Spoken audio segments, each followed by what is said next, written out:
வாசிக்க போகிறோம். உங்களுடைய வேதத்தை திருப்பிக் கொள்ளுங்கள். ஆண்டவருக்கு மகிமை உண்டாகட்டும். கர்த்தர் காலையில ரொம்ப அழகா நல்ல காரியங்களை பேசினார். ஆண்டவருக்கு மகிமை. ஹல்லேலூயா. இன்றைக்கு மாலையிலையும் ஆண்டவர் தம்முடைய வசனங்களை கொண்டு கர்த்தர் நம்மோடு கூட பேசுவார். ஆண்டவருக்கு ஸ்தோத்திரம். ஆயத்தமா வந்தவங்க ஒரு ஆமேன்னு சொல்லுங்க. கைகளை உயர்த்தி ஆமேன்னு சொல்லுங்க. ஆமா, ஹல்லேலூயா. உயிரோடு இருக்கிறோம் அப்படின்னா கொஞ்சமாவது இப்படி கை உயர்த்தி காமிச்சாதான் நம்ம உயிரோடு இருக்கிறோம்னு அர்த்தம். ஸ்தோத்திரம். தேவனுக்கு மகிமை. வேதத்தில் வாசிக்கலாமா? 2 கொரிந்தியர் அப்போஸ்தலனாகிய பவுல் கொரிந்து சபைக்கு எழுதின 2ஆம் நிருபத்திலே 2 கொரிந்தியர் 12ஆம் அதிகாரத்தை எடுத்துக்கொள்ளுங்கள். ஆண்டவருக்கு மகிமை உண்டாகட்டும். The book of 2 Corinthians chapter 12 verse 10, 12ஆம் அதிகாரம் 10ஆம் வசனத்தை நாம் வாசிக்க போகிறோம். அந்தபடி நான் பலவீனமாய் இருக்கும்போதே பலமுள்ளவனாய் இருக்கிறேன். ஆகையால் கிறிஸ்துவின் நிமித்தம் எனக்கு வரும்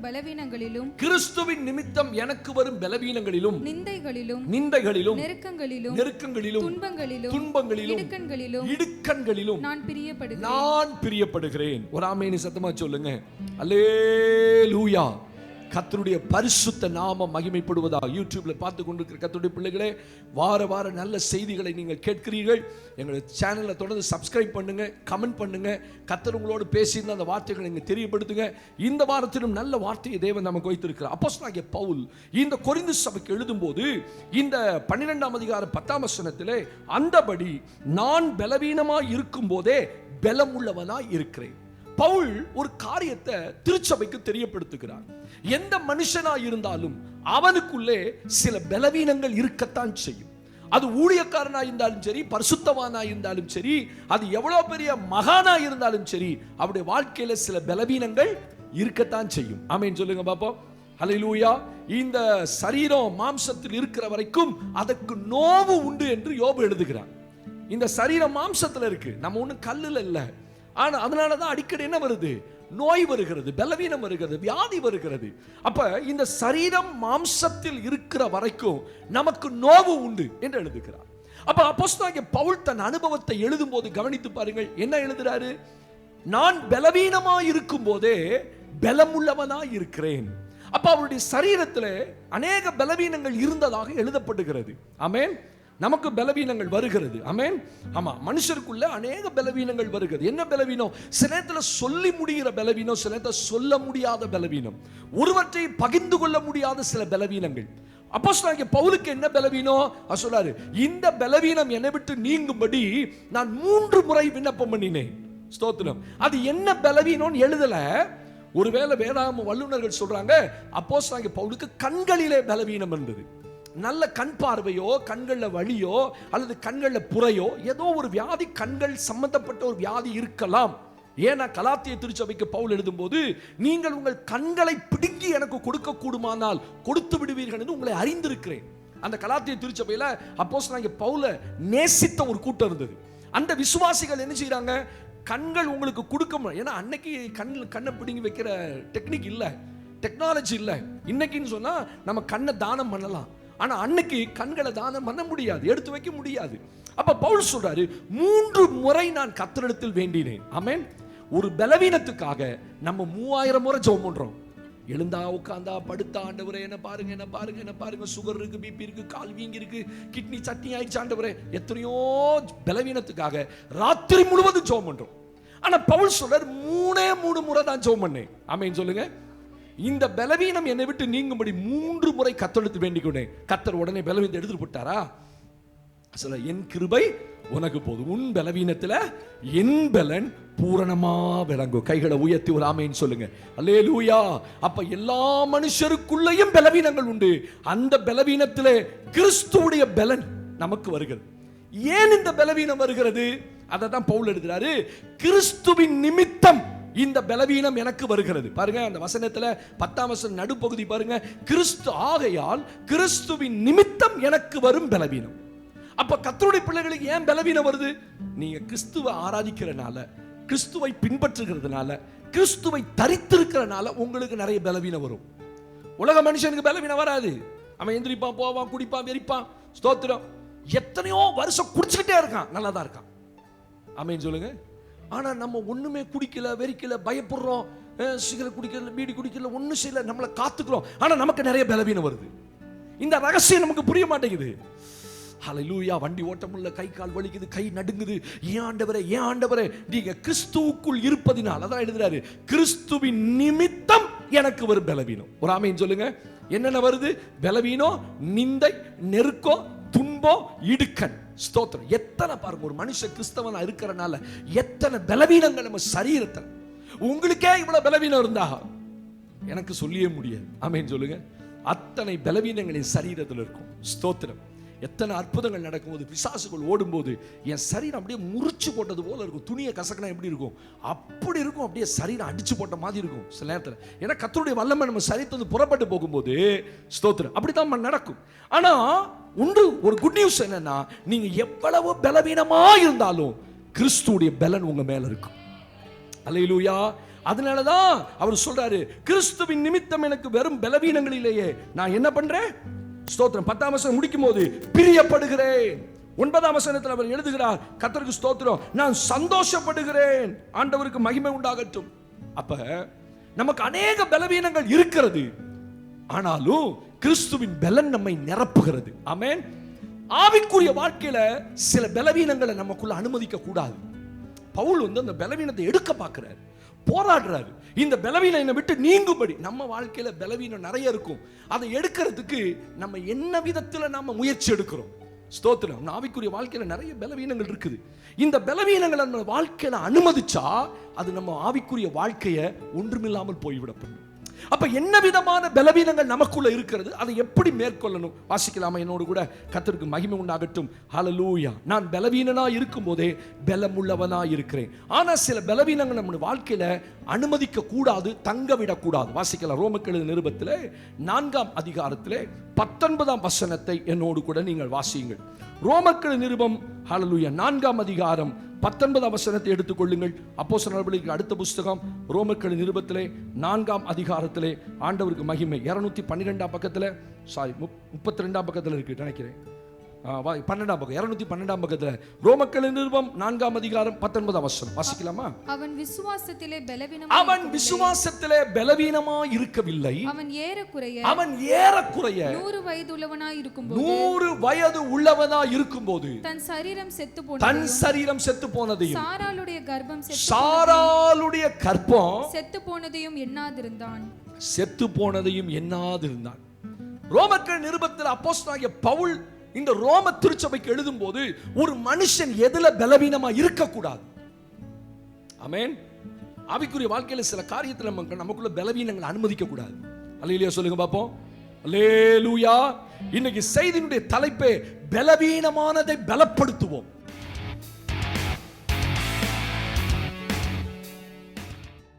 நமக்குள்ள நிறைய பலவீனங்கள் இருக்கு, ஆனா அந்த பலவீனத்திலே தொடர்ந்து ஓடக்கூடாது. நம்முடைய வாழ்க்கையை சரிப்படுத்தணும். என்ன பலவீனம்?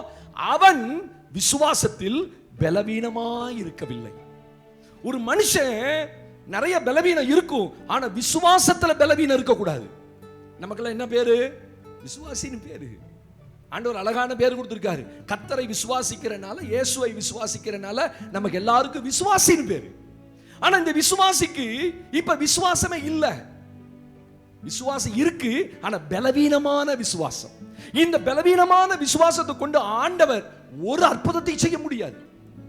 நீங்க சபைக்கு வரலாம், பாடலாம், ஆராதிக்கலாம், கண்களை மூடலாம், முழங்கால் போடலாம், தாள விழலாம், அது விசுவாசம் அல்ல. ஆமென் சொல்லுங்க பாப்போம். அல்லேலூயா. அது பயம், அது பக்தி. பயத்தினாலும் பக்தியினாலும் தாள விழுகிறோம். ஆவிக்குரிய வாழ்க்கையில சில நேரத்தில் நமக்குள்ள தேவன் எதிர்பார்க்கிற விசுவாசம் இருக்கிறது இல்ல. அல்லேலூயா. சம்பந்தமே இல்லாம வாழ்றோம் நமக்கும் விசுவாசத்துக்கும்.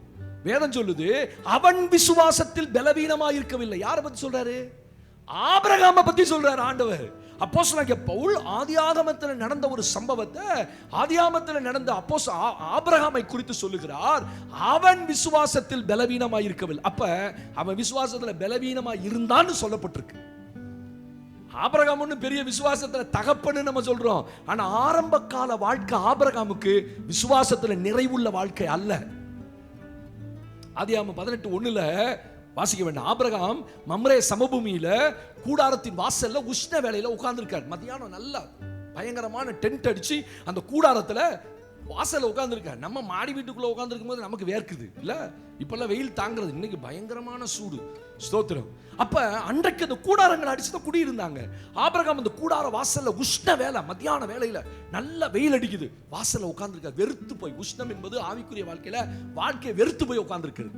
சில வேளை சில நன்மைகள் நடக்கலைன்னா நம்ம ஆவிக்குரிய வாழ்க்கை என்ன ஆகும்?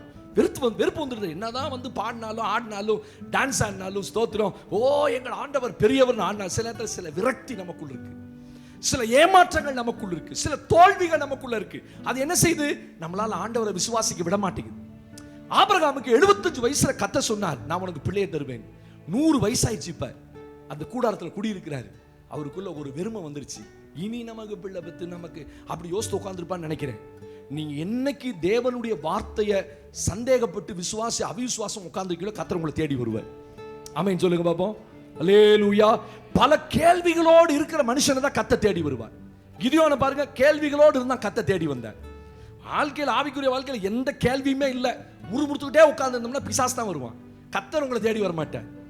கிதியோன் உள்ளத்துல கேட்டான், என் பிதாக்கள் விவரித்து சொன்ன அற்புதங்கள் எங்கே அப்படின்னு உள்ளத்துல ஒரு கேள்வி. உடனே கர்த்தருடைய தூதன் அங்க வந்து உட்கார்ந்து இருந்தான். ஆபிரகாமுடைய வாழ்க்கையில தேவன் சொன்ன வாக்குத்தத்தங்கள் என்னவாயிற்று அப்படின்னு கூடாரத்துல வாசல்ல உட்கார்ந்து நினைச்சிட்டு இருக்கான். 3 தேவதூதர்கள் அவன் வீட்டுக்கு வராங்க.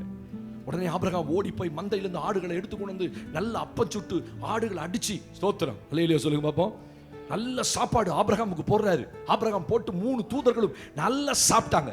திரும்பி போகும்போது ஆபிரகாம் சொல்றாங்க, அடுத்த வருஷம் நான் வருவேன், உனக்கு ஒரு பிள்ளை இருக்கும். உடனே ஆபிரகாம், உமது அடியனுக்கு இப்படி நீ சொல்வது என்ன? எனக்கு வழிபாடெல்லாம் நின்று போச்சு, என் சரீரம் செத்து போச்சு, என் மனைவியாகிய சாராளுக்கு வழிபாடு நின்று போயிட்டு, அப்படின்னா கற்ப பையன் இல்ல அவளுக்கு, இந்த வயசுல சொல்றீரே. ஆபிரகாம் நகைத்தான், விசுவாசிக்க முடியல. கூடாரத்துக்கு பின்னாடி சாராள் நிக்கிறா. சாராளும் இந்த சத்தத்தை கேட்டோன்னு சிரிக்கிறா. அவளுக்கு சிரிப்பு தானே வரும், 90 வயசுல எனக்கு எங்கடா நடக்க போகுது. உடனே கர்த்தர் கேட்கிறாரு, சாராள் ஏன் நகைக்கிறா, ஏன் சிரிக்கிறா அப்படின்னு கேட்கிறாரு. உடனே நான் சாரா சொல்றோம், ஐயோ நான் அப்படிலாம் செய்யவே இல்லை. இல்ல நீ நகைத்தாய், கர்த்தர் சொல்றாரு. அப்படியே விட்டு போயிட்டாரா? அவன் நகைத்தான்றதுக்காக, விசுவாசத்துல பலவீனமா இருந்தான்றதுக்காக கர்த்தர் விட்டுட்டு போயிட்டாரா? இல்ல, கொஞ்சம் கொஞ்சமா கர்த்தர் அவனோட பேச ஆரம்பித்தார். ஆமென் சொல்லுங்க. கர்த்தர் ஒரு மனிதனோடு பேச பேசத்தான் அவனுக்குள்ள விசுவாசம் வரும். சொல்லுங்க ஆமென். மனுஷன் பேசுறதுனால விசுவாசம் வராது. மனுஷர் உங்களோட பேசுறதுனால ஒரு மனிதனுக்குள்ள இருக்க விசுவாசம் போகும். நீங்க பக்கத்து வீட்டுல உட்கார்ந்து பேசி பாருங்க, உங்களுக்கு இருக்க விசுவாசமும் போயிடும். ஆமென் சொல்லுங்க. ஏன்னா அவன் புறஜாதி, அவனுக்கு விசுவாசத்தை பத்தி எதுவுமே தெரியாது, ஆவிக்குரிய வாழ்க்கை பத்தி எதுவுமே தெரியாது. அப்ப நான் பண்ற பிரசங்கம் உங்களுக்கு ஆவியில நிரம்பி கர்த்தருடைய வார்த்தையை கொடுத்தாதான் உங்களுக்கு அங்க விசுவாசம் வரும். ஆமென். நான் ஏதோ கட்டுக்கதைகளையும் அங்க படிச்ச கதை சும்மா ஒவ்வொரு பாயிண்ட்டுக்கும் 4 கதையை சொல்லிட்டு இருந்தேன்னு வச்சுக்கோங்க, உங்க ஆவிக்குரிய வாழ்க்கையில பலம் வராது, விசுவாசம் வராது.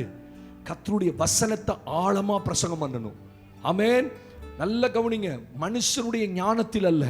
அப்ப விசுவாசம் எப்ப வரும்? கர்த்தர் உங்களோட பேசணும். கர்த்தர் எப்படி பேசுவாரு? வேதத்திலிருந்து தான் பேசுவார். அப்ப பைபிளை படிக்க படிக்க படிக்க தான் உங்களுக்குள்ள விசுவாசம் அதிகரிக்கும். ஆமென் சொல்லுங்க. சீசர்கள் போய் ஆண்டவரை கேட்கிறாங்க, ஆண்டவரே நாங்கள் எங்கள் விசுவாசத்தை பலவீனமா இருக்கோம், எங்கள் விசுவாசத்தை வர்த்திக்க பண்ணும், எங்களுக்கு நிறைய விசுவாசத்தை கொடுங்க அப்படின்னாங்க. உடனே ஆண்டவர் அப்படின்னாரா? பெற்றுக்கொள் அப்படின்னாரா? இல்ல, ஊதி ஆவியை பெற்றுக்கொண்டாரு. ஆனா ஊதி விசுவாசத்தை பெற்றுக்கொண்டு சொல்லல. என்ன சொன்னாரு? கடுகு விதையளவு விசுவாசம் உங்களுக்கு இருந்தால் போதும், இந்த மலையை பார்த்து பெயர்ந்து போன்னு சொன்னா அது பெயர்ந்து போகும். ஆண்டவர் சொன்ன ஒண்ணு பெரிய விசுவாசம் இல்ல, சின்ன விசுவாசம். அப்ப இந்த விசுவாசம் எப்ப வரும்? ஆண்டவர் உங்களோட பேசினாதான். எந்த மனுஷனும் தேவன் பேச அனுமதிக்கிறோமோ அந்த மனுஷனுடைய வாழ்க்கையில என்ன இருக்கும்? விசுவாசம் இருக்கும். இல்லைன்னா இப்படியே உட்கார்ந்துருக்க வேண்டியதுதான். ஒரு விசுவாசம் இருக்காது. சோத்திரம். ஒரு ஆமேன்னு கூட சொல்ல மாட்டீங்க பாருங்க. ஆமேன் அது சொல்றதுக்கு கூட ஒரு விசுவாசம் வேணும். அல்லேலூயா, அல்லேலூயா. ஒரு மனுஷனுடைய விசுவாசம் சும்மா வர்த்திக்காது. இயேசு ஆண்டவர் பேசணும். பேசுறதுக்கு ஆண்டவருக்கு நேரம் கொடுக்கணும். பைபிளை திறந்து உட்கார வச்சு, ஆண்டவரே நீங்க என்னோட பேசுங்க. கர்த்தர் பேச பேசதான் உங்களுக்குள்ள என்ன வரும்? விசுவாசம் வரும். ஒரு ஆமென் சொல்லுங்க பாப்போம். அதனாலதான் வேதம் சொல்லுகிறது 2 கொரிந்தியர் 4ஆம் அதிகாரத்திலே 13ஆம் வசனத்தை வாசிக்கலாமா? 2 கொரிந்தியர், அதுலயே 2 கொரிந்தியர்ல ஆண்டவருக்கு மகிமை உண்டாகட்டும். 4ஆம் அதிகாரம். ஸ்தோத்திரம். விசுவாசம் எப்பொழுது அதிகரிக்கும் நம்முடைய வாழ்க்கையில? 2 கொரிந்தியர் 4ஆம் அதிகாரம் 13ஆம் வசனத்தை நாம் வாசிக்க கேட்க போகிறோம். விசுவாசித்தேன் ஆகையால் பேசுகிறேன் என்று எழுதியிருக்கிறபடி நாங்களும் அந்த விசுவாசத்தின் ஆவியை உடையவர்களாய் இருந்து விசுவாசிக்கிறபடியால் பேசுகிறோம். நல்ல கவனி. மனுஷனுக்குள்ள எப்ப விசுவாசம் பெருகும்? ஒன்னு ஆண்டவர் பேசணும். பைபிளை திறந்து வச்சு ஆண்டவரே என்னோட பேசுங்க. வசனம் வாசிக்க வாசிக்க வாசிக்க தான் விசுவாசம் பெருகும். ஆமென் சொல்லுங்க. அல்லேலூயா. ஆபிரகாம் விசுவாசத்துல பலவீனமா இருந்தான்னு விட்டுட்டு போல ஆண்டவர் அவனோட ஒவ்வொரு நாளும் பேசினார். நான் உனக்கு என்ன சொன்னேன்? நான் உன்கிட்ட வருவேன், நான் உனக்கு பிள்ளையை தருவேன், அதை வானத்து நட்சத்திரத்தை போல பெருக பண்ணுவேன். கர்த்தர் அடிக்கடி அவனோட பேசிக்கிட்டே இருந்தார். பேச பேசத்தான் பலவீனமா இருந்த ஆபிரகாம் பலமுள்ளவனா மாறினான். அததான் ரோமர் எழுதுறாரு, அவன் விசுவாசத்தில் பலவீனமா இருக்கவில்லை. எப்ப அற்புதம் நடந்துச்சுன்னா அவன் அவிவிசுவாசமா இருக்கும் போதல்ல, அவிவிசுவாசமா இருந்த அவனை விசுவாசியா மாத்தின பிறகுதான் அவனுக்குள்ள அந்த அற்புதம் நடந்தது. உங்க வாழ்க்கையில் அற்புதம் நடக்கணும்னா நீங்க ஆண்டவரை விசுவாசிக்காம நடக்காது. அதனால உங்களை அவிசுவாசியாவே கர்த்தர் வச்சிருக்க மாட்டார். உங்களை விசுவாசத்துல மாத்துவார். எப்ப? கர்த்தர் பேச பேசதான் விசுவாசம். ரெண்டாவது, கர்த்தர் பேசினதை நான் திரும்பி பேசினாதான் விசுவாசம் வரும். ஆமென். நான் விசுவாசித்தேன் ஆகையால். அப்ப விசுவாசிக்கிறவங்க என்ன செய்யணும்? இப்படி பேசாம மௌனமா உட்கார்ந்திருக்கணும் இல்ல? அப்படித்தானே? விசுவாசிக்கிறவங்க என்ன செய்யணும்? பேசணும். ஆமென் சொல்லுங்க. என்ன செய்யணும்? எதை பேசணும்? கர்த்தர் பேசினதை திருப்பி பேசணும். அதானே கர்த்தர் பேச வசனத்தை பேசணுங்க. உங்க வீட்டுல 4 அவிசுவாசி இருப்பாங்க. 4 விசுவாசி குடியிருக்க வீட்டுல 3 அவிசுவாசி இருப்பாங்க. சில நேரத்துல 4 அவிசுவாசியா இருக்கும் வீட்டுக்குள்ள. கத்திரிக்கீங்களா? ஒருத்தருக்கு கூட விசுவாச வார்த்தையே வராது. எல்லாம் போச்சு அப்படின்பா ஒருத்தன் தொடங்குவான். ஆமா எல்லாம் போச்சு அப்படின்பா ரெண்டாவது ஒரு ஆளு. மூணாவது ஆளு ஆமா போயே போச்சு தோத்திரம் மூணாவது ஆளு. இப்படி ஒரு குடும்பத்துக்குள்ள 4 பேரும் அவிசுவாசியா இருந்தோம்னா அந்த வீடு விளங்காது. ஒருத்தர் பலவீனப்படும் போது இன்னொருத்தர் சொல்லுவார், அப்படி கிடையாது, கர்த்தர் நம்மளோட இருக்கிறார், செய்வார். அப்போ ஒரு ஆள் அவிசுவாசமா பேசும்போது இன்னொரு ஆள் எப்படி பேசணும்? நான் விசுவாசித்தேன் ஆகையால் பேசுங்கய்யா. உங்க வீட்டுக்குள்ள விசுவாச வார்த்தை பேசுங்க. உங்க பிள்ளை அழுவும் போது நீங்க பிள்ளையோட அழுவாதீங்க. சொல்லுங்க, கர்த்தர் உன்னோட இருக்கிறார், நான் ஜெபம் பண்றேன், உன்னை ஆசீர்வதிப்பார். அல்லேலூயா. உங்க வீட்டுக்காரர் மனநொந்து பேசுவார், ஐயோ இந்த மாசம் எப்படி நடத்த போறோம்? சொல்லுங்க, கர்த்தர் நடத்துவார். ஒருத்தர் விசுவாசத்துல பலவீனப்படும் போது இன்னொருத்தர் விசுவாசத்தை பேசணும். விசுவாசத்தை பேசும்போது தான் நீங்க விசுவாசத்துல பலப்பட முடியும். நீங்க அவிசுவாசமா இருந்த கர்த்தர் அற்புதம் செய்ய முடியாது. நல்ல கவனிங்க. ஆபிரகாம் அவிசுவாசியாவே இருக்கும்போது கர்த்தர் அற்புதம் செய்யல. அவிசுவாசத்தை இருந்து பலவீனமான விசுவாசத்தில் இருந்து பலமுள்ள விசுவாசத்துக்கு வந்த பிறகுதான் அவனுக்கு கர்த்தர் புத்திரசந்தானம் கொடுத்தார். நல்ல கவனிச்சீங்களா? அவன் சரீரம் செத்து போயிட்டு, சாராளுடைய கற்பம் செத்து போயிட்டு. அப்படின்னா கற்பப்பையே இல்லை. நைஜீரியால இருந்து ஒரு பாஸ்டர் வந்திருந்தார். ஒரு ஹீலிங் சர்வீஸ்ல இப்படிதான் பேசிட்டு இருக்கும்போது நம்ம சர்ச்சில் பேசும்போது சொல்றாரு, அவங்க சர்ச்சுக்கு ஒரு பொண்ணு வாலிப பிள்ளை வந்தாலும் அவ ட்ரீட்மெண்ட் போகும்போது டாக்டர் சொன்னாரா, அவளை ஸ்கேன்லாம் பண்ணிட்டு உனக்கு கர்ப்பப்பையே இல்லை அப்படின்னாராம். கல்யாணம் பண்ண போற பிள்ளைகிட்ட கர்ப்பப்பையே இல்லைன்றான். அப்ப அவளுக்குள்ள பயம், எப்படி நம்ம கல்யாணம் பண்றது, கல்யாணம் பண்ணவனுக்கு நம்ம என்ன வார்த்தை சொல்றது? அப்ப பாஸ்டர் சொன்னாரா, நீ பயப்படாத, நான் உனக்கு ஜெபம் பண்றேன், தைரியமா கல்யாணம் பண்ணு, கர்த்தர் உனக்கு பிள்ளையை தருவார். எப்படி இருக்கும் பாருங்க. கல்யாணம் பண்ணியாச்சு, கரெக்டா 10வது மாசத்துல பிள்ளை. அப்ப என்ன நடந்திருக்கு? கர்ப்பப்பையே இல்ல, கர்த்தர் கர்ப்பப்பையை கொடுத்தார். அல்லேலூயா, அல்லேலூயா. நடக்கும். சாராளுக்கு கர்ப்பம் செத்து போய் விழுந்து போயிற்று, வழிபாடுகள் நின்று போயிற்று, சரீரத்துக்குள்ள ஒண்ணுமே இல்ல. ஆனா கர்த்தர் ஒரு பிள்ளைய கொடுக்கணும்னா அவளுக்குள்ள எல்லாத்தையும் உண்டாக்குவார். அதை உண்டாக்குறதுக்கு நமக்குள்ள விசுவாசம் வரணும். ஒரு ஆமென் சொல்லுங்க பாப்போம். சரி, ரெண்டாவது எதுல பலப்படணும் ஒரு தேவ பிள்ளை? வாசிக்கலாமா? ஒன்னு விசுவாசத்துல பலப்படணும், அதுல பலவீனமா இருக்க கூடாது. ஆண்டவர் சொல்ல ரெண்டாவது எதுல பலப்படணும்? மார்க் சுவிசேஷம் 14ஆம் அதிகாரம், மார்க் 14ஆம் அதிகாரம் 38ஆம் வசனத்தை வாசிக்கலாமா? சோதனைக்கு உட்படாதபடிக்கு, நீங்கள் சோதனைக்கு உட்படாதபடிக்கு விழித்திருந்து ஜெபம் பண்ணுங்கள், விழித்திருந்து ஜெபம் பண்ணுங்கள். ஆவி உற்சாகம் உள்ளது, ஆவி உற்சாகம் உள்ளதுதான், மாம்சமோ பலவீனம் உள்ளது. அல்லேலூயா. ஒரு மனுஷனுக்கு எது பலவீனமா இருக்க கூடாது? அன்றையும் நான் பலவீனமா இருக்கும் போதே பலமுள்ளவனா இருக்கிறேன். அப்படின்னா என் சரீரம் பலவீனம் தான், ஆனா நான் என்னை பலப்படுத்திக் கொள்கிறேன். நீங்க பலவீனமா இருந்தா அது உங்க ஆவிக்குரிய வாழ்க்கைக்கு நல்லதல்ல. அப்ப ஒரு மனுஷனுக்குள்ள எது பலவீனப்படக்கூடாது? விசுவாசம் பலவீனப்படக்கூடாது. அப்ப விசுவாசம் பலப்படணும்னா என்ன செய்யணும்? கர்த்தர் பேசணும். கர்த்தர் பேசுறத நான் திருப்பி பேசணும். ஆமென் சொல்லுங்க. It's very simple. அப்படியே வசனத்தை கொஞ்சிட்டே வாங்க. ஆண்டவர் என்னோட பேசணும், பைபிளை வாசிக்கணும். இப்ப நான் வாசித்த வசனத்தை திருப்பி பேசணும். என் கடினமான சூழ்நிலையிலையும், என் போராட்டமான சூழ்நிலையிலையும், என் விசுவாசம் பாதிக்கப்படும் போது என் வாயிலிருந்து என்ன வார்த்தை வருதுன்னு பிசாசும் கவனிப்பா, கர்த்தரும் கவனிப்பார். மரணமும் ஜீவன் எங்க இருக்கு? நீங்க பேசுறதுல தான் இருக்குது. மரணம் வருமா ஜீவன் வருமானு கர்த்தர் பார்த்துக்குவார், கர்த்தர் நடத்துவார், கர்த்தர் பலப்படுத்துவார், கர்த்தர் சுகம் தருவார். ஆமென் சொல்லுங்க. அந்த விசுவாசத்துக்குள்ள வரணும். ரெண்டாவது, கெத்செமனே தோட்டத்தில் ஆண்டவர் போய் தன்னுடைய சீஷர்களோடு ஜெபம் பண்றார்.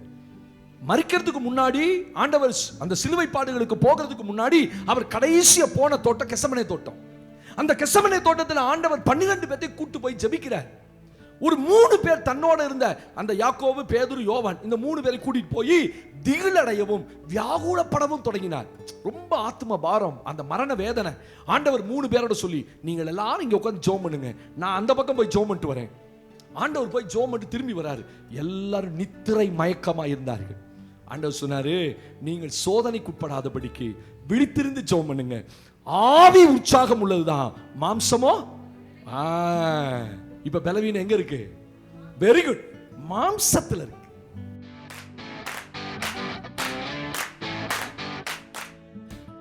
முதல்ல விசுவாசத்துல பலவீனம், அதை பலப்படுத்தணும். ரெண்டாவது மாம்சத்துல பலவீனம். அது என்ன மாம்சத்துல பலவீனம்னா என்ன பாஸ்டர்? ஸ்தோத்திரம். அதை சொல்றாரு, ஒரு மனுஷனுக்கு எங்க பலவீனம் வரும்னா மாம்சத்துக்குள் பலவீனம். ஏன்னா நம்ம எல்லாரும் ஜென்ம சரீரம் உள்ளவர்கள். நம்ம என்னதான் ரட்சிக்கப்பட்டிருந்தாலும் உள்ளான மனுஷன் இன்னும் ரட்சிக்கப்படாம இருப்பான். மாம்சத்துல இன்னும் ஜெயம் இல்ல. அல்லேலூயா. மாம்சத்துல என்ன இருக்கு? ஜெயம் கிடையாது. மாம்சம் வெளியே வருது, சிரேத்த சுயம் வெளியே வருது, பழைய மனுஷன் வெளியே வரான், ஜென்ம சுபாவமான மனுஷன் வெளியே வந்துடுறான். கோவப்பட்டா வந்துடுறோம். கோவப்பட்டோம்னா நான் யார் தெரியுமா?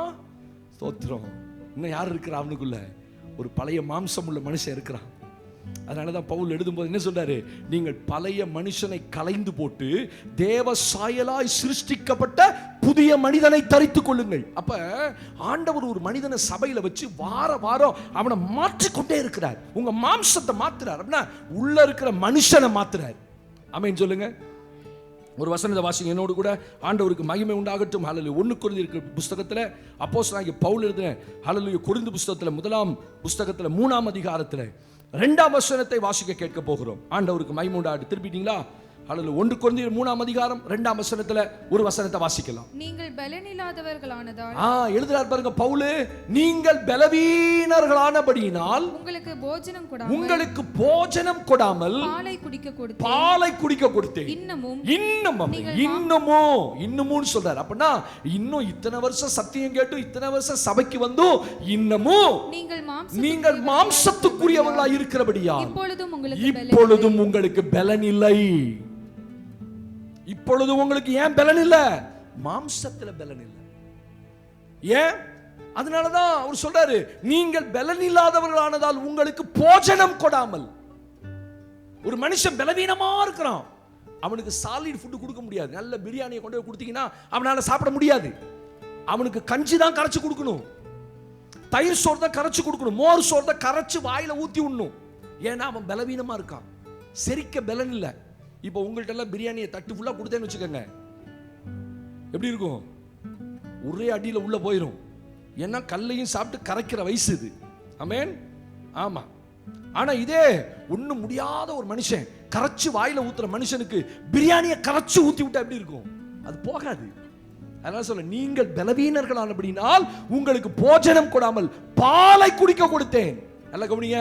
இன்னமும் நீங்கள் மாம்சத்துக்குரியவளானபடியினால். ஏன் மாம்சம் எழுதுறாருன்னா அடுத்த வசனத்தை வாசிங்க.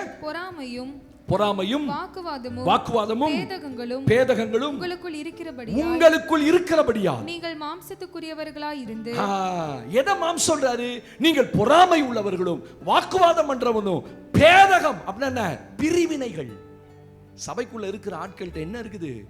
இன்னும் வாழ்க்கையில பொறாமை, இன்னும் வாழ்க்கையில வாக்குவாதங்கள். ஸ்தோத்திரம். ஸ்தோத்திரம். இன்னும் நிறைய மாம்சத்துக்குரிய காரியங்கள், பேதகங்கள், அப்படின்னா பிரிவினைகள், சபைக்குள்ளேயே பிரிவினைகள், சபைக்குள்ள வாக்குவாதம். இன்னும் அப்படின்னா என்ன? இன்னும் மனுஷன் மாறலங்கிறாரு. நீங்க சபைக்குள்ள வந்தாதான் ஆவிக்குரிய மனுஷன், இங்க வந்தாதான் பயபக்தி உள்ள மனுஷன், இங்க வந்தாதான் பரிசுத்த வாழ்க்கை உள்ள மனுஷன். ஆனா வெளியில போனீங்கன்னு வச்சுக்கோங்க, என்ன வார்த்தை, என்ன கேட்ட வார்த்தை, என்ன உலக பிரகாரம் சவுட்டு மெனிக்க இங்கிலீஷ்ல பேசுறது. தோத்திரம். உங்களெல்லாம் இங்க பார்க்கிற ஆளு நீங்க இல்ல, இதெல்லாம் ஜோடிக்கப்பட்ட மனுஷன். ஹலோ, இங்க இருக்கிற ஆள்லாம் யாரு? உங்களை அப்படி ஜோடிச்சு உட்கார வச்சுக்க, நல்லவங்க மாதிரி, அப்படி ரொம்ப உலகத்திலேயே நம்மளை போல சாதுவே இல்லாத மாதிரி உட்காந்துருப்பீங்க, ஒண்ணுமே தெரியாத மாதிரி. ஆனா களத்துல இறக்கி விட்டாதான் தெரியும் நீங்க யாருன்னு. அல்லேலூயா. ஆடி மவளை, நான் யார் தெரியுமா? உள்ள இருக்கிற வெளியில வருவான். அப்ப அவர் சொல்றாரு, நீங்கள் இன்னும் யாராதான் இருக்கிறீங்க? மாம்சத்துக்குரிய மனிதனா இருக்கிறீர்கள். நீங்க மாம்சத்துக்குரிய மனிதனா இருக்கிறனாலதான் உங்களுக்கு பலன் இல்லை. அப்போ ஒரு தேவனுடைய பிள்ளை தனக்குள்ள இருக்க மாம்சத்தை சாகடிக்கணும். ஆமென் சொல்லுங்க. தேவ சமூகத்துக்கு போய், ஆண்டவரே, எனக்குள்ள இருக்கிற மனுஷன், எனக்குள்ள இருக்க பெருமை, எனக்குள்ள இருக்க பொறாமை, எனக்குள்ள இருக்க வாக்குவாதம், எனக்குள்ள இருக்க பேதகம்னா பிரிவினைகள், சபைக்குள்ள பிரிவினை உண்டாக்க கூடாது. ஆமென். உங்களால ஒரு விசுவாசி சபைக்கு வராம கெட்டு போக கூடாது. ஆமென் சொல்லுங்க. நான் ஒரு சின்ன உதாரணம் சொல்றேன். சபையிலன்னு வச்சுக்கோங்களேன், உடனே இங்க இருக்கிற ஆள் போன வாரம் ஞாயிற்றுக்கிழமை சாயந்தரம் உடனே சம்பந்தப்பட்ட ஒரு ஆளுக்கு போன் பண்ணி, பத்தியா பாஸ்டர் உங்களை தான் சொன்னாரு. இந்த பிசாசு எங்க இருக்குதுன்னா சபைக்குள்ளே இருக்குது. இப்ப அந்த குடும்பம் வரமாட்டேங்குது. நான் சொன்னேன், அந்த ரத்த பலி உன் மேலதான். மரியாதையா இரு. சபைக்கு வந்து நான் மரியாதையா சபை. உன்னால ஒரு ஆத்மா சம்பாரிச்சு கொடுக்க முடியல, 4 ஆத்மா ஓட்டி விடுறதுக்கு நீ என்னத்துக்கு சபைக்கு வர? இங்க உட்காந்துட்டு போன் பண்ணுதுப்பா. எவ்வளவு தந்திரமான ஆள். இப்ப நீங்க ஒரு கடை நடத்துறீங்க, உங்க கடை வாசல் வந்து இந்த கடை மோசமான ஆள், எல்லாம் டூப்ளிகேட் டுபாக்குரா போடுறான்னு உங்களை பத்தி நான் சொன்ன ஒத்துக்குவீங்களா? ஒரு ஆத்மா சம்பாதிக்கிறது எவ்வளவு கஷ்டம் தெரியுமா? ஒரு சபையில அந்த வந்த ஆத்மாவை சபையில நிலை நிறுத்துறது எவ்வளவு கஷ்டம் தெரியுமா? அவன்கிட்ட எவ்வளவு பேசணும் தெரியுமா? நானு அவங்களை எவ்வளவு விசாரிக்கணும் தெரியுமா? இவ்வளவு செஞ்சு ஒரு ஆத்மா ஒரு குடும்பத்தை சபைக்குள்ள வச்சா ஈஸியா ஒரு போன் பண்ணி ஒன்னதான் கத்தர் ஒன்னதான் பாச சொன்னாரு அப்படின்னு போட்டு விட்டுச்சு ஆளு. என்ன வாழ்க்கையில என்ன விசுவாசி? எதுக்கு நீ சபைக்கு வர?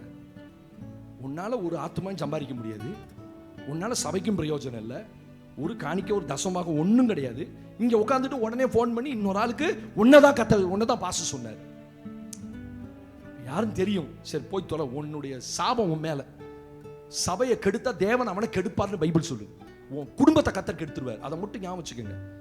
நீங்க என்னமோ இதே நான் என்ன சொல்றேன், பாசி இத்தனை வசனம் சொல்றேன், இத்தனை அருமையா பிரசங்க, நீ இதை விட காலையில ஜோக்கா போச்சு. ஸ்தோத்திரம். நீங்க வரல, உங்களை கண்டா எனக்கு ஜோக்கே வரமாட்டேங்குது. ஸ்தோத்திரம். அல்லேலூயா சொல்லுங்க. உங்களை கண்டா எனக்கு ஜோக்கே வரல. காலையில அடி பொளந்துருச்சு. இதேதான் சிரிச்சுக்கிட்டே தான் இருந்தாங்க.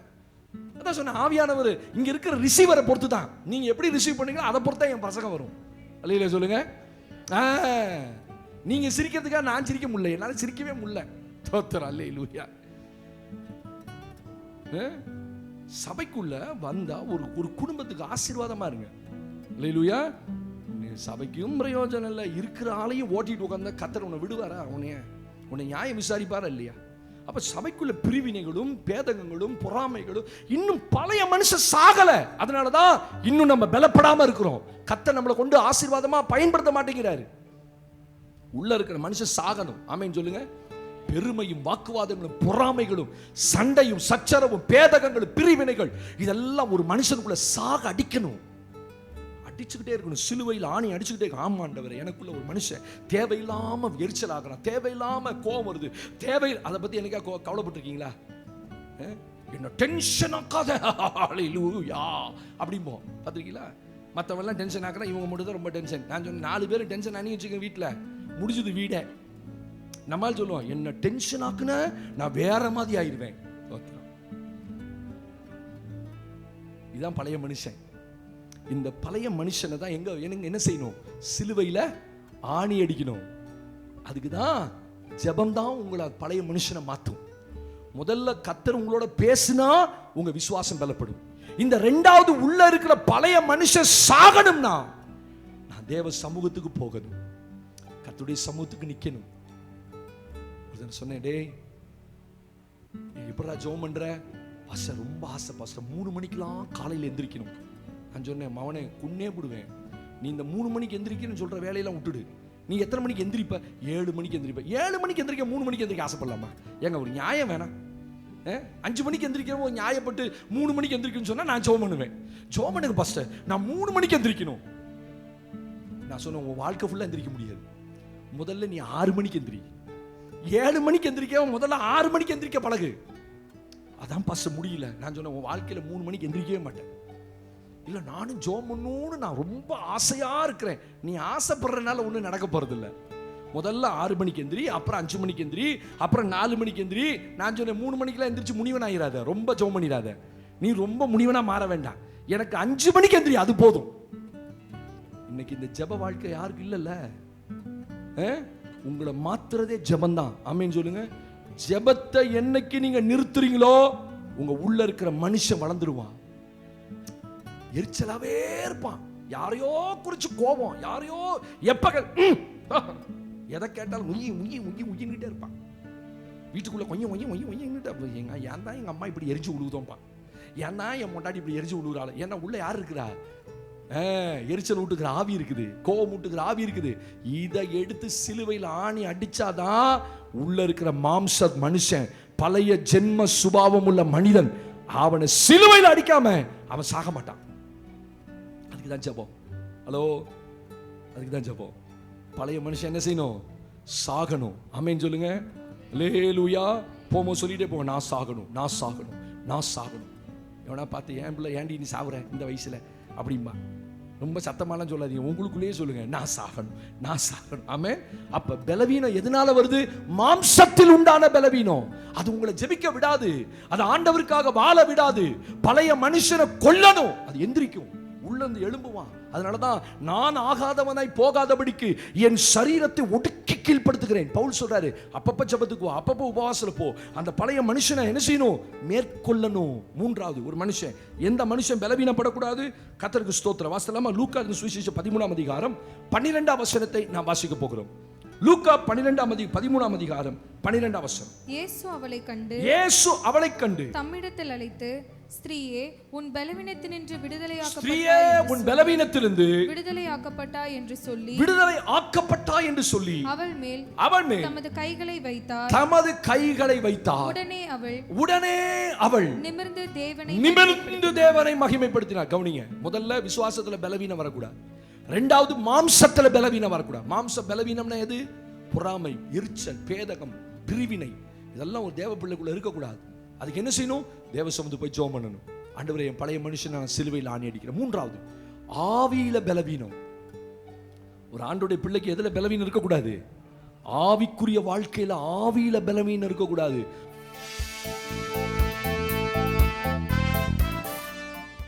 ஒரு மனுஷனுக்குள்ள ஆவி இருக்குது, அந்த ஆவியில பலவிதமான ஆவிகள் வந்து இசையும். ஸ்தோத்திரம். பாருங்க, இயேசு ஒரு ஜெபாலயத்துக்கு போயிருக்காரு. ஜெபாலயத்துல நின்னு பிரசங்கம் பண்ணிட்டு இருக்காரு. பிரசங்கம் பண்ணும்போது ஒரு அம்மா, வயசானம்மா அங்க உட்கார்ந்து இருக்குது. இயேசுவை பார்க்கவே முடியல, அப்படியே குனிஞ்சு கூன் போட்டு உட்கார்ந்து இருக்குது. பைபிள் சொல்லுது, அவள் எவ்வளவேனும் நிமிர முடியாத கூனி. எத்தனை வருஷம்? 18 வருஷமாய் அவ அப்படியே குனிஞ்சு, கூன்னா தெரியும்ல, நல்ல உடம்பு பெண்ட் ஆயிட்டு. அநேகர் என்ன நினைச்சாங்க? இது வியாதி, இவளுக்கு வியாதி இருக்கு, அதனாலதான் இவளை பாருங்க அப்படியே பெண்டாய். அங்க அவளுக்கு வியாதி இல்ல. நல்ல கவனிங்க, அங்க ஒரு ஆசாரியன் இருந்தா, அங்க ஒரு பிரசங்கிக்கிற மனிதன் இருந்தா. அவ 18 வருஷமா சர்ச்சுக்குள்ளேயே தான் இருந்தா. ஆனா அவளுக்குள்ள அவ ஆவியில ஒரு பலவீனத்தின் ஆவி, பலவீனம் அந்த அம்மாக்குள்ள இருக்குது. ஆண்டவர் அவளை கூப்பிடுறாரு, முன்னாடி வா, இங்க வா. எழுந்து வந்தோன்னே அவ தலை மேல கை வச்சார். பாருங்க, அவள் கொஞ்சம் கற்பனை பண்ணி பாருங்க. இப்படி மடங்கி இருந்த உடம்பு சடக்கு சடக்கு சடக்கு சடக்கு சத்தம் கேட்டுக்கும். படக் படக் படக் படக் அப்படி நிமிந்துட்டா. அவள் நிமிந்து தேவனை மகிமைப்படுத்தினார். அந்த ஸ்பிரிட்ல ஒரு பலவீனம், அந்த ஸ்பிரிட்ல பலவீனம் இருந்துச்சு, என்ன செய்யும்? இயேசுவை பார்க்க விடாது. அவளால இயேசு பார்க்க முடியாது. உங்க ஆவிக்குரிய வாழ்க்கை கொஞ்சம் கவனிச்சு பாருங்க. கண்ணை மூணு ஆண்டவர் தெரியுறாருன்னு பாருங்க. கண்ணே மூட முடியல பாஸ்டர், பயமா இருக்கு. அப்படிதானே? ஜெபிக்க முடியல பாஸ்டர். நான் கேட்டேன், ஏன் சிஸ்டர் ஜெபம் பண்ணவே மாட்டேங்கிறீங்க? நான் ஏதாவது ஜெபம் பண்ணிடுவோன்னு பயமா இருக்கு பாஸ்டர். என்ன கடவுள் சொல்லி ஜெபம் பண்ணிடுவியா? அட கடவுளே, நம்ம ஆளுக்கு தேவையில்லாத பயம். நான் எதையாவது சொல்லி ஜெபம் பண்ணிட்டா என்ன பண்றது? நான் கேட்டேன், என்ன கெட்ட வார்த்தை சொல்லிடுவியான்னு கேட்டேன். கெட்டதை சொல்லி சொல்ல முடியுங்களா? அப்புறம் எதுக்கு பயப்படுறீங்க? அப்போ உங்க ஸ்பிரிட்ல சிலருக்கு கன நித்திரையின் ஆவி இருக்கும். வேற எங்க போனாலும் தூங்க மாட்டான், சர்ச்சுக்குள்ள வந்தா மட்டும்தான் அப்படியே சொருவும். இதே டிக்கெட் வாங்கி கொடுத்து 500 ரூபாய்க்கு டிக்கெட் வாங்கி இந்த மகாராஜா தியேட்டர் அனுப்புங்க, 3 மணி நேரம் தூங்க மாட்டான். ஆனா என் பிரசங்கத்துல மட்டும்தான் அவனுக்கு தூக்கம் வரும். காணாதிருக்கிற கண்களையும் கேளாதிருக்கிற செவிகளையும் அவர்களுக்கு நான் தந்தேன். ஆண்டவர் சொல்றாரு, கண்ணை திறந்து இயேசுவை பார்க்கவே முடியல, அவ்வளவு தூக்கம். இது அவனை சொல்லி தப்பு இல்லை, அவன் ஸ்பிரிட்ல அந்த ஆவி இருக்கு. நல்லா கவனிச்சிங்களா? நல்ல கவனிங்க. உங்க ஆவிக்குரிய வாழ்க்கை வேற எங்க போனாலும் தூக்கம் வராது. வீட்டில் உட்கார்ந்தே கிடப்பீங்க, நைட்டு முழிச்சே கிடப்பீங்க, கொட்ட கொட்ட முழிச்சிருப்பீங்க, தூக்கமே வரல, தூக்கமே. ஆனா இங்க வந்தா மட்டும் வருதுன்னா அப்ப கொஞ்சம் கவனிக்கணுமா இல்லையா? உங்களை எங்கேயோ பிரச்சனை இருக்கு உங்க ஸ்பிரிட்ல. உங்க ஆவிக்குள்ள சில கனநித்திரையின் ஆவிகள், ஸ்தோத்திரம், சிலர் மேல பயங்கரமான பொல்லாத ஆவிகள் உங்க ஆவிக்குள்ள இருக்கும். அதனாலதான் உங்களால இயேசுவை பார்க்கவே முடியாது. பாட்டு பாடுன்னு இப்படியே புரிஞ்சுக்கிட்டே நிற்பான். நான் கேட்டீங்க, வாடா என்னடா பிரச்சனை உனக்கு, ஏன்டா இப்படியே நிக்கிற? சொல்ல, என்னால பாடவே முடியல பாஸ்டர். ஒரு வாலிப பையன் உட்கார்ந்துருக்கான் முன்னாடி சர்ச்சில், அவன் மைண்ட் அவன்கிட்ட இல்லவே இல்லை. நான் அவனை கவனிச்சுட்டு, சின்ன பையன் தான். நான் முடிஞ்சவனை கேட்குறேன், என்னடா பண்ற, எல்லாத்தையும் வேடிக்கை பார்த்துக்கிட்டே இருக்க? சொல்றான், என் மைண்ட் எனக்குள்ளேயே இல்லை பாஸ்டர். சர்ச்சுக்குள்ள வந்தா சிந்தையை சிதறடிக்கிற ஆவி. உங்களோட ஆள் தான் இங்க இருப்பீங்க, ஆனா உங்க மைண்ட் எல்லாம் அப்படி உலகத்தை சுத்துவோம், அப்படி கர கர கர கர கர கரன்னு. என் பிரசங்கம் அப்படியே சுருவுற மாதிரி கூட. அது என்னன்னா, அது ஒரு கனநித்திரையின் ஆவி. அப்ப இந்த ஆவியை எதிர்த்து நீங்க போராடாம உங்க ஆவிக்குரிய வாழ்க்கையில நீங்க சந்தோஷமா இருக்க முடியாது. அதுக்கு தான் ஜெபத்துக்கு வா, அதுக்கு தான் உபவாசத்துக்கு வா. பலவீனமா தெரியுதா? சில சொல்லுவாங்க, என்னால ஜெபமே பண்ண முடியல பாஸ்டர். ஸ்தோத்திரம், பைபிளை வாசிக்கவே எனக்கு இன்ட்ரெஸ்டே இல்லை. அது ஒரு ஸ்பிரிட். ஆனா பாட புத்தகத்தை படிப்பான், செல்போனை பார்ப்பான், டிவியை பார்ப்பான், கதையை கேட்பான், ஃப்ரெண்ட்ஸ் உட்காந்து மணிக்கணக்கில் பேசுவான். நல்லா கவனிச்சு பாருங்க, சர்ச்சை குறிச்சு அவனுக்குள்ள ஒரு இன்ட்ரெஸ்டே இருக்காது. இட்ஸ் a ஸ்பிரிட், ஒரு பலவீனத்தின் ஆவி. இது எங்க இருந்துச்சு? வெளியில இல்ல, சர்ச்சுக்குள்ளேயே 18 வருஷமா உள்ள உட்கார்ந்துருக்கு. நான் இப்ப சொல்றதை எனக்கு கண்டுபிடிக்கணும். உங்களுக்குள்ள நிறைய ஆவிகள் கிரியை செய்யும். உங்களால பாட முடியாது, ஆராதிக்க முடியாது, ஜெபிக்க முடியாது, சர்ச்சுக்கு வரணுன்ற இன்ட்ரெஸ்ட் இருக்காது. அப்படியே மனசெல்லாம் போட்டு குழப்பிட்டே இருக்கும், குழப்பிட்டே இருக்கும். நீங்க இங்கே தான் உட்காந்துருப்பீங்க, ஆனா மனசெல்லாம் குழப்பிட்டே இருக்கும், கேட்க முடியாது, சத்தியத்தை கேட்க முடியாது. நான் சொல்றேன், இட்ஸ் a ஸ்பிரிட். இந்த பலவீனத்தின் ஆவியை விட்டுறாதீங்க. ஸ்தோத்திரம், இது உங்களை ஒவ்வொரு நாளும் ஆவிக்குரிய வாழ்க்கையில் அடிச்சிடும். உங்க வாழ்க்கை ஆசீர்வாதம் இருக்க, கர்த்தருக்குள்ள சந்தோஷமா இருக்கவே கூடாது. ஏன்னா அது ஒண்ணு உள்ள வந்துருச்சுன்னா அது போய் இன்னும் 7 கூட்டு வரும். அதுக்குதான் வா, கொஞ்ச நேரம் வெள்ளிக்கிழமையில உட்காருப்பா ஜெபத்துல. இந்த ஆவி உங்களுக்கே தெரியாம உங்களுக்குள்ள இருக்கும். ஆமென் சொல்லுங்க. நீங்க கூட்டு பார்ப்பீங்க, வீட்டுக்கார வாயா வாயா பாஸ்டர் என்னமா பிரசங்கம் பண்றாரு, நீங்க அப்படியே புலங்காகி இதை மடைஞ்சு சொல்லுவீங்க. அவன் தட்டி விட்டு போயிட்டே இருப்பான், கேட்கவே மாட்டான். ஏன்னா அவனுக்குள்ள ஒரு ஸ்பிரிட், அவன் மைண்டை கட்டி வச்சிருக்கும், அவன் இருதயத்தை கட்டி வச்சிருக்கும், அவன் ஆவியை கட்டி வச்சிருக்கும். அப்ப கர்த்தருடைய பிள்ளைகள் கவனமா இருங்க. எதுல பலவீனம் வரக்கூடாது? ஆவியில பலவீனம் வரக்கூடாது. இந்த ஆவியில பலவீனம் வந்துச்சுன்னா நீங்க இயேசுவை பார்க்கவே முடியாது. அப்ப இயேசுவை பார்க்க முடியலன்னா என்ன அர்த்தம்? உங்க ஆவியில பலவிதமான ஆவி. அதுக்கு என்ன பாசம் செய்யணும்? உபவாசமும் ஜெபம் தான். அதுக்குதான் மாசத்துல ஒரு நாளாவது ஒரு வெள்ளிக்கிழமை வந்து உட்கார், உன் ஆவியை தேவன் சுத்தம் பண்ணுவார். ஆமென் சொல்லுங்க. உங்க ஆவியில இருக்க எல்லா ஆவியும் கர்த்தர் ஓட்டி விடுவார். தேவ பிரசன்ன வந்தாதான் அந்த ஆவி உங்களை விட்டு விலகி போகும். 4வது ஒரு வசனத்தை வாசிக்கலாம். ஒரு மனுஷன் எதுல பலவீனப்படக்கூடாது? எரேமியா புஸ்தகத்துல 12ஆம் அதிகாரத்திலே 5ஆம் வசனத்தை நாம் வாசிக்க கேட்க போகிறோம். நீ காலாட்களோடு ஓடும்போது உன்னை இளைக்க பண்ணினார். எரேமியா 12:5ல நீ காலாட்களோட ஓடும்போதே உன்னை இளைக்க பண்ணினார்களானால் குதிரைகளோட எப்படி சேர்ந்து ஓடுவாய்? சமாதானமுள்ள தேசத்திலே நீ அடைக்கலம் தேடினாள். யோர்தான் பிரவாகித்து வரும்போது நீ என்ன செய்வாய்? ஆண்டவர் கேட்கிறார். ஒரு மனுஷன் தன் ஓட்டத்துல பலவீனமா இருக்க கூடாது.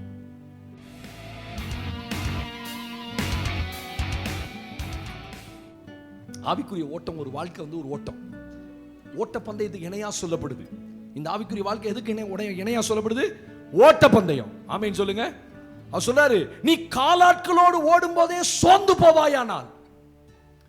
இதுல ராணுவத்துல தரைப்படை, ஆகாயப்படை, கப்பற்படை 3 படை இருக்கும். ஆண்டவர் சொல்றாரு, இதுக்கு இணையா சொல்றாரு, நீ காலாட்களோட தரைப்படையோடைய உன்னால நடந்து போக முடியலன்னா, ஸ்தோத்திரம், குதிரைகளோடு எப்படி ஓடுவாய்? அதான வாழ்க்கையில சில நேரத்துல பிரச்சனையே இல்லாத போது நீ ஒழுங்கா ஆவிக்குரிய வாழ்க்கையில ஓடலையே, பிரச்சனை வரும்போது நீ எப்படி ஓடுவ? சிலருடைய வாழ்க்கை பார்த்திருக்கீங்களா? பிரச்சனை இல்லாத காலத்துல சைலண்டா இருக்கும்போது ஒழுங்கா சர்ச்சுக்கு வர மாட்டான். ஆனா வாழ்க்கையில சில நேரத்துல பிரச்சனை பயங்கரமா வரும். அதனாலதான் பைபிள் சொல்லுது, நீ சமாதானம் உள்ள தேசத்திலேயே ஒரு நாள் இருக்க முடியலன்னா, யோர்தான் பிரவாகித்து வரும்போது நீ என்ன செய்வ? உன் வாழ்க்கையில பல சூழ்நிலையில பல பிரச்சனை உங்களை நெருக்கும். ஆண்டவர் விட்டு உங்களை பின்வாங்கி ஓட பண்ணும். ஆனா ஆண்டவர் சொல்லணும், ஓட்டத்துல கொஞ்சம் கூட என்ன செய்யாத, பலவீனமாயிடாத. என்னைக்கு பலவீனமாவும் தெரியுமா? நீங்க மத்தவனை பார்த்தா தான் பலவீனமாவீங்க. உங்க ஓட்டம் எங்க தடைப்படுதுன்னா, அவங்க ஏன் வரல, இவங்க ஏன் வரல, இவங்க வரமாட்டேன், அவன் வந்தா என்ன வரலன்னா என்ன? கர்த்தர் உங்களளவு அழைச்சார், அவனோடய சேர்த்து உங்களை கொண்டு வந்தாரு. ஆமென். ஆவிக்குரிய ஓட்டத்துல நீங்க யாரையும் பார்க்காதீங்க. அவன் விழுந்தான், இவன் விழுந்தான். ஓட்ட மத்தியத்தில் ஒரு பெரிய காரியம் ஒன்று தெரியுமா? ஓடுறவன் யாரும் விழுந்தவனை பார்க்கவே மாட்டான். விழுந்தவனை திரும்பி பார்த்தான்னா முடிஞ்சுதான் வாழ்க்கை, தோத்து போயிடுவான். என் வாழ்க்கையில மறக்க முடியாத ஒரு சம்பவம். என் கல்லூரி வகுப்பு நாட்கள் நல்லா ஓடுவேன், அத்லட். நான் +2 படிக்கிறவங்கள பயங்கரமான ரன்னிங் இருக்கும். ஸ்கூல்ஸ்ல எல்லாம் எப்படியும் செகண்ட் பிளேஸ், தேர்ட் பிளேஸ்ல வந்துடும், செகண்ட் ஃபர்ஸ்ட் பிளேஸ் அப்படி வச்சுக்கோங்களேன். ஒரே ஒரு நாள் எனக்கும் இன்னொருத்தர் ரொம்ப காம்படிஷன். ஒரு மலையாள பையன் தான் ஒருத்தன், அவன் என் கூட பயங்கரமா போராடுவான். நாங்க 2 பேர் தான் நல்லா ஓடுவோம். அவன் ஓடி வரான், அவன் அடிச்சுட்டு பீட் பண்ணிட்டேன், போறேன். என் கூட வந்து ஒருத்தன் பக்கத்துல வந்து கீழே விழுந்துட்டான். சும்மா இப்படி திரும்பி தான் பார்த்தேன், அவ்வளவுதான். அவன் ஓடிட்டு வந்து அந்த மலையாள பையன் முன்னாடி போயிட்டான். அப்ப எனக்கு கொடுத்த கோச் சொன்னாரு, உன் வாழ்க்கையில ஒரு காரியத்தை கத்துக்கோ ராஜேஷ், எவன் விழுந்தாலும் பார்க்காத. அது அன்னைக்கு அவன் மாம்சத்துல சொன்னாரு. ஆனா இன்னைக்கு அது ஆவிக்குரிய ஓட்டத்துக்கு பயணம் பிரயோஜனமா இருக்கு. உங்க வாழ்க்கையில யாரையுமே பார்க்காதீங்க. எங்க அப்பா வரல, எங்க அம்மா வரல, என் கூட பிறந்தவன் வரமாட்டேங்கிறான், அவன் வரமாட்டேங்கிறான், அதெல்லாம் யாரையுமே பார்க்காதீங்க. நீ காலர்களோட ஓடலன்னு சோர்ந்து போயிட்டா, குதிரைகளோடு எப்படி ஓட போற? அல்லேலூயா, ஆமென். நீ சமாதானமுள்ள தேசத்துல அடைக்கலம் தேடினா, யோர்தான் பிரவாகித்து வரும்போது, ஸ்தோத்திரம், உங்க வாழ்க்கையில பிரச்சனையும் பாடும் போராட்டம் வரும்போது, ஸ்தோத்திரம், நீங்க ஆண்டவரோட எப்படி ஓடுவீங்க? ஆண்டவருக்காக எப்படி ஓடுவீங்க? உங்க ஓட்டத்துல ஒரு நாள் பலவீனம் வந்துடக்கூடாது. அதனால 1 கொரிந்தியர் 9ஆம் அதிகாரம் சொல்லப்பட்டிருக்கு. வாசிக்கலாமா? 1 கொரிந்தியன் சாப்டர் 9 9ஆம் அதிகாரம். 1 கொரிந்தியர் 9ஆம் அதிகாரத்திலே தேவனுக்கு மகிமை உண்டாவதாக ஒரு வசனத்தை நீங்கள் வாசித்து நாம் கடந்து போகலாம். ஆண்டவருக்கே மகிமை உண்டாவதாக. 9ஆம் அதிகாரத்திலே ஸ்தோத்திரம், ஹல்லேலூயா. 24ஆம் வசனத்தை வாசிக்கலாமா? பந்தய சாலையில் ஓடுகிற எல்லாரும், பந்தய சாலையில் ஓடுகிறவர்கள் எல்லாரும் ஓடுவார்கள், ஆகிலும் ஒருவனே பந்தயத்தை பெறுவான் என்று, ஒருவனே பந்தயத்தை பெறுவான் என்று அறியீர்களா? நீங்கள் பெற்றுக்கொள்ளத்தக்கதாக ஓடுங்கள். கவனிச்சீங்களா? நீங்கள் பெற்றுக்கொள்ளத்தக்கதாக ஓடுங்கள். உலகத்துல ஓட்டமந்தையம் ஓடுவாங்க. நீங்க எல்லாம் ஸ்கூல்ல படிக்கும்போது பார்த்திருப்பீங்கல்ல, எல்லாரும் வரிசையா நிற்பான். ஓடுறவன், ஓடாதவன், தெரிஞ்சவன், தெரியாதவன், அவனுக்கு ஒரு நப்பாசை. ஓடுறவனும் ஜெயிக்கணும் நினைப்பா, ஓடாதவனு ஓடவே தெரியாது அவனுக்கு. ஆனா அவனுக்கு நம்ம எப்படியா வந்து ஃபர்ஸ்ட் பிரைஸ் வாங்கணும். நான் சொல்றேன், அங்க ஒருத்தனுக்கு தான் ஃபர்ஸ்ட் பிரைஸ். இங்க ஆவிக்குரிய வாழ்க்கையில ஓடுற அத்தனை பேத்துக்கு ஃபர்ஸ்ட் பிரைஸ் கர்த்தர் கொடுப்பார். ஆமென் சொல்லுங்க பாப்போம். அதனால தான் பைபிள் சொல்றாரு, நீங்கள் பெற்றுக்கொள்ளத்தக்கதாக ஓடுங்க. பந்தய சாலையில் ஓடுகிறவர்கள் எல்லாரும் ஓடுவார்கள், ஆனா ஒருவனே பந்தயத்தை பெறுவான். ஒருத்தருக்கு தான் கோல்ட் மெடல். ஆனா ஆவிக்குரிய வாழ்க்கையில உங்க ஓட்டத்துல ஒரு நாள் சோறு வரவே கூடாது. ஆமென் சொல்லுங்க. அவங்க அப்படி சொல்லிட்டாங்க, இவங்க இப்படி சொல்லிட்டாங்க, என்னை பத்தி இப்படி சொல்லிட்டாங்க, சர்ச்சுக்கு போறதை பத்தி இப்படி பேசினாங்க, அப்படிதான் பேசுவான். இது இன்னைக்கா நேத்தா? ஆவிக்குரிய வாழ்க்கையில ஆரம்ப நாட்கள் அப்படிதான். நம்ம சர்ச்சுக்கு கிளம்பும் போது தான் பிரச்சனை வரும். அதனால சப்பா இன்னைக்கு சர்ச்சை வேணாம் போ. இதே ஒரு கல்யாணத்துக்கு சொந்தக்காரன் கல்யாணத்துக்கு கிளம்பும் போது அடித்தடி பிரச்சனை வரும். நல்ல அடித்தடி போட்ட பிறகு ஒரு 10 நிமிஷம் கழிச்சு மூஞ்ச கழுவிட்டு மறுபடியும் பேரல் ஒளியெல்லாம் போட்டு கிளம்பிரு ஜோடியா. நான் கேட்கிறேன், அந்த கல்யாணத்துக்கு மட்டும் எப்படி ஜோடி போட்டு போறேன்? ஏன் சண்டை போட்டு வீட்டில் இருங்களேன்? அதே எப்படி டூருக்கு கிளம்புவோம். டூருக்கு கிளம்பும் போது பையன் சின்ன வாக்குவது பெரிய வாக்கு, உடனே புருஷன் போ நான் வரமாட்டேன், அங்க மனைவி விட்டுருவாள, அப்படி நைஸா பேசி கீசி கொஞ்ச நேரம் கழிச்சு சரி விடுங்க விடுங்க நமக்குள்ள. அதே சர்ச்சுக்கு கிளம்பும் சொல்லுங்களேன், அட விடுங்க விடுங்க நமக்குள்ள தானங்க. சொல்லவே மாட்டானே, நான் வரமாட்டேன், சர்ச்சுக்கெல்லாம் வரமாட்டேன், நீ எப்படி நீ பேசலாம். இதான் ஆவிக்குரிய வாழ்க்கை. சர்ச்சுக்கு கிளம்பும் போதும் ஆவிக்குரிய வாழ்க்கையில ஓடும் போதும் நிறைய சோர்வுகளும் பலவீனங்களும் வரும். ஆமென் சொல்லுங்க. யாரையும் பார்க்காத. ஆண்டவர் சொல்றார், யாரையும் பார்க்காத மகளே. அவன் வந்தானா, இவன் வந்தானா, இவன் வரலன்னா நான் வரமாட்டேன், அவங்க ஏன் வரல, உள்ளே உட்காந்துட்டு அவங்க ஏன் வரல, அவன் வரல, உங்களுக்கு என்ன? போன வாரம் நீங்க வரலையே, அவன் கேட்டானா எங்கள்கிட்ட வந்து அவங்க ஏன் வரலன்ட்டு? நம்ம ஆட்களுக்கு ஒரு பற்றி பஸ் எங்க அந்த குடும்பத்தையே காணோம். நான் சொன்னது காலையிலே வந்துட்டு போயிடுச்சுமா. ஓ அப்படிங்களா? இல்லை நான் 2 வாரமா பார்க்குறேன். நீ முந்தின வாரத்துக்கு 4 வாரம் வரலையே சர்ச்சுக்கு. அவன் வந்து என்கிட்ட கேட்டான், நீ இந்த அம்மா ஏன் வரலன்ட்டு. நம்ம ஆட்களுக்கு பாருங்களேன், எவன் வரலையோ அவனை பார்த்துக்கிட்டே இருப்பான். அந்த சிஐடி வேலை நம்ம ஏன் பண்ணுவானு? நம்ம வந்தோமா, சத்தியத்தை கேட்டோமா, பாட்டு பாடினோமா, ஆராதிச்சோமா, முடிஞ்சா காணிக்கை கொடுத்தோமா, போயிட்டே இருக்கணும். ஆமேன்னு சொல்லுங்க பாப்பா. அல்லேலூயா. அதை நான் பார்த்துக்கிறேன், யார் வரலன்னு. நாளைக்கு ஃபோன் போகும் உடனே, நாளைக்கு ஏன் வரல அப்படின்னு நான் கேட்பேன். அது நான் பார்த்துக்கிறேன். நம்ம உடனே, சிஸ்டர் ஏன் வரல நீங்க? உங்களை நான் ரொம்ப எதிர்பார்த்தேன். என் பக்கத்து வீட்டுக்கு பொம்பளைகிட்ட சொல்லேன் போய், ஏமா ரொம்ப எதிர்பார்த்தேன் உன்னை சர்ச்சுக்கு வரும், நீ வரவே மாட்டேங்கிறியே. விசுவாசிட்டு மட்டும் தான் இந்த பிசாசு பேச போய் தோத்த. உங்க ஆவிக்குரிய ஓட்டத்தில் யாரையும் பார்க்காதீங்க. அதனால தான் ஆண்டவர் சொல்றார், பந்தய சாலை ஓடுறவெல்லாம் ஓடுவான், ஒருவனே பந்தயத்தை பெறுவான் அறியீர்களா? நீங்கள் பெற்றுக்கொள்ளத்தக்கதாக ஓடுங்கள். ஆமென். பந்தய பொருளை பார்த்துக்கிட்டே ஓடணும். உங்க ஓட்டம் குறையவே கூடாது. பாடுகள் வந்தாலும், ஒரு பாட்டு இருக்குல்ல, பாடுகள் வந்தாலும் கஷ்டங்கள் வந்தாலும் தொடர்ந்து ஓடுகிறேன், ஆசையாய் தொடருகிறேன், நான் ஆசையாய் தொடருகிறேன். பாடுகள் வந்தாலும், பிரச்சனை வந்தாலும் ஓட்டத்தை தடைபடக்கூடாது. ஓட்டத்தில் பலவீனம் ஆகவே கூடாது. 5வது ஒரு காரியத்தை வாசித்து முடித்து கடந்து போகலாம். ஆண்டவருக்கு மகிமை உண்டாகட்டும். ரோமர்கள் நிருபத்தில் 8ஆம் அதிகாரத்தில் 26ஆம் வசனத்தை நாம் வாசிக்க போகிறோம். ரோமர்கள் நிருபம் ஒரு மனுஷன் எதுல பலவீனப்படக்கூடாது? 8ஆம் அதிகாரம் 26ஆம் வசனத்தை வாசித்து முடிக்கலாம். அந்தபடியே ஆவியானவர் நமது பலவீனங்களில் நமக்கு உதவி செய்கிறார். நல்லா கவனிச்சீங்களா? ஆவியானவர் நம்முடைய பலவீனங்களில், அப்ப நமக்கு பலவீனம் இருக்கு, நம்முடைய பலவீனங்களில் நமக்கு உதவி செய்கிறவராய் உதவி செய்கிறார். நாம் ஏற்றபடி வேண்டிக் என்ன பலவீனம் எழுதுறார் பாருங்க. நாம் ஏற்றபடி வேண்டிக் கொள்ள வேண்டியது இன்னதென்று அறியாமல் இருக்கிறபடியால் ஆவியானவர் தாமே வாக்கு கடங்காத பெருமூச்சுகளோடு நமக்காக வேண்டுதல் செய்கிறார். ஒரு மனுஷன் எதுல பலவீனம் இருப்பான் தெரியுமா? 5வது ஜெப வாழ்க்கையில. எதுல வேணாலும் பலவீனமா இருங்க, ஜெப வாழ்க்கையில பலவீனமா இருக்க கூடாது.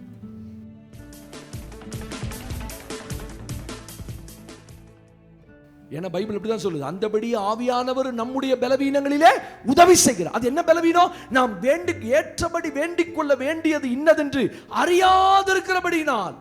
என்ன ஜோமன்னே தெரிய மாட்டேங்குது. பாஸ்டர் சொல்றாரு வார வாரம் ஜோமனியா ஜோமனியா ஜோமனியா. ஒருத்தர் கேட்கிறான், என்ன ஜோமன்னு தெரியலையே பாஸ்டர். எப்படி ஜோமன்னு தெரியலையே?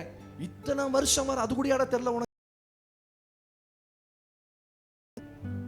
1 மணி நேரம் ஈஸியா ஜோம் பண்ணலாம்.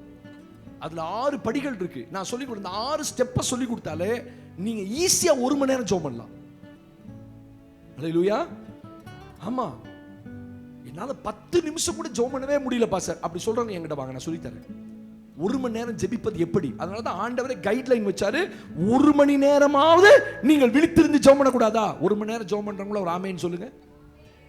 கையை நின்று கூட பொய்கை சொல்லுனா உங்களை பார்த்தா நானே சொல்லிடுவேன், நீ 1 மணி நேரம் ஜெபம் பண்ற ஆளா, நீ 1 மணி நேரம் ஜெபம் பண்ணாத ஆளன்னு. நீங்க பண்ண மாட்டீங்க. உங்க முகத்தை பார்த்தா நான் சொல்லிடுவேன் 1 மணி நேரம்லாம் தாங்காது. 10 நிமிஷம் முணுமுணுன்னு 10 நிமிஷம் தான் உங்க ஜெப வாழ்க்கை. நீ எப்படிப்பா கர்த்தர் அற்புதம் செய்வார்? எனக்கு புரிய மாட்டேங்குது. உங்களுடைய தேவன் ஜெபத்தை எதிர்பார்க்கிற. அப்ப பைபிள் சொல்லுது அதுல பலவீனம் இருக்கும் கண்டிப்பா. ஏன்னா என்ன பலவீனம்னா என்ன ஜெபம் பண்றதுன்னு தெரியல. அதானே பிரச்சனை. தோத்திரம் தோத்திரம் தோத்திரம் தோத்திரம் தோத்திரம். எவ்வளவு நேரம் தோத்திரம் தோத்திரம் இருப்பீங்க இல்ல? எதுக்கு தோத்திரம்னு தெரியல. கத்தலம் ஜெபத்தை கேட்ட பண்ணி எல்லாம் தோத்திரம் தோத்திரம் தோத்திரம் தோத்திரம் தோத்திரம். அதுக்குள்ள இவன் மைண்ட் அங்க போயிடும். சோத்திரம் எங்கேயாவது சோறு தின்ன போயிடும். தோத்திரம் தோத்திரம் சோறு சோறு சோறு சோறு. நம்ம எதுக்கு ஸ்தோத்திரம் பண்ணணும்? 6 ஸ்டெப் இருக்கு ஜெபத்துல. நல்லா கவனிங்க. எதுல பலவீனம் வரக்கூடாதுன்னா ஜெபத்துல பலவீனம் வரக்கூடாது. ஏன்னா பிசாசுடைய பெரிய சக்சஸ் எங்க இருக்குன்னா, உங்களை ஜெபம் பண்ண விடாம விட்டுட்டான்னா, உங்களை ஜெபம் பண்ணாம தடுத்துட்டான்னா, உங்க குடும்பத்துல ஒரு நன்மை, கர்த்தருடைய பிரசனமோ கர்த்தருடைய நன்மைகளோ உங்க குடும்பத்துக்குள்ள வரவே வராது. வரவே வராது. எப்படி வரும்? ஜெபிக்கிறவங்க தான் நன்மை வரும். ஆமென் சொல்லுங்க. ஜெபிக்கிறவங்க தான் வானத்தை திறக்க முடியும். சும்மா வந்துட்டு வாரத்தில் ஒரு வாட்டி இப்படி உட்காந்து இப்போ செய்தி கேட்டுட்டு அப்பா இன்னைக்கு போயிட்டு வந்தாச்சு ரொம்ப கஷ்டம், அந்த பாஸ்டர் 6:30 8:15 ஆகிட்டாரு, ரொம்ப கஷ்டப்பா இந்த பாஸ்டர். ஹலோ, வீட்டில் பொண்ணு அப்படி பேசுவீங்களோ? இப்பயே மைண்ட் வாய்ஸ் கேட்குது. ஆவியான சொல்றாரு அப்படிதான் பேசுமாரு. இன்னைக்கு கொஞ்சம் லேட் ஆயிடுச்சே. அல்லேலூயா. காலைல ரெக்கார்ட் பண்ணல, அதனால தான் ரெக்கார்ட் பண்ணிட்டு இருக்கேன்.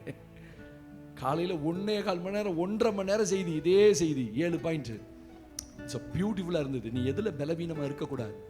கவனிய, பத்திரத்துக்கு கையெழுத்து வைக்கப்பட்டது என்று அறிந்தும் தானியேல் மேல் மாடிக்கு போய் எருசலேமுக்கு நேராக பலகணிகளை திறந்து வச்சு முழங்கால் படியிட்டு தான் முன் செய்து வந்தபடியே 3 வேளையும் பரலோகத்தின் தேவனை நோக்கி ஜெபித்தான். அவ்வளோ கஷ்டத்தின் மத்தியில ஒரு மனுஷன் ஏறி போய் ஜெபம் பண்றான் பாருங்க. அதுதான் உங்களுக்கு ஒரு சரீர சோர்வா இருக்கலாம், உடம்புல பலவீனம் இருக்கலாம். எனக்கு தெரிஞ்சு நான் ஜெபிக்காத நாளே கிடையாது. எவ்வளவு பலவீனம் வந்தாலும் ஸ்தோத்திரம், அந்த ஜெப நேரம்னா ஜெப நேரத்துக்கு போயிடுவேன். அல்லேலூயா. உங்க வாழ்க்கையில் ஆண்டவர் ஜெபத்துல மட்டும் பலவீனம் பற்றாதன்னு சொல்றாரு. ஜெபத்தை மட்டும் நிறுத்திடாத. ஒரு நாளைக்கு ஒரு 1/2 மணி நேரமாவது ஜெபிக்க மறந்துடாதீங்க. இன்னைக்கு நிறைய சபைக்குள்ள ஒரு பெரிய பிரச்சனை தெரியுமா? ஜெபிக்கவே கூடாத விசுவாசிகளா இருக்கிறீங்க. அதுக்காக ஒரு அட்லீஸ்ட் ஒரு 7 நாளாவது ஜெபத்துக்கு வாங்க. இடையில ஒரு வெள்ளிக்கிழமை வாங்க. ஏன் சொல்லிக்கிட்டே இருக்கேன்னா, உங்க ஜெப வாழ்க்கையை நீங்க அதிகப்படுத்துங்க. இன்னைக்கு அநேக கர்த்தருடைய பிள்ளைகளுக்கு என்ன பலவீனம்? ஜெபிக்கிறதுல பலவீனம். அப்ப பைபிள் சொல்லுது, ஆவியானவர் தாமே வாக்கு கடங்காத பெருமூச்சுகளோடு. ஆவியானவர் உள்ள இருந்தா தான் ஜெபிக்கவே முடியும். அதனாலதான் அபிஷேகம் வேணும்னு சொல்றோம். அபிஷேகம் பண்ணப்பட்ட மனிதன் ஒரு நாள் ஜெபிக்காம இருக்கவே மாட்டான். அவனால் இருக்கவே முடியாது. எத்தனை பேர் அப்படி ஆமேன்னு சொல்ல முடியும்? என்னால ஜெபிக்காம இருக்கவே முடியாதுன்னு சொல்றவங்க மட்டும் ஒரு ஆமேன்னு சொல்லுங்க.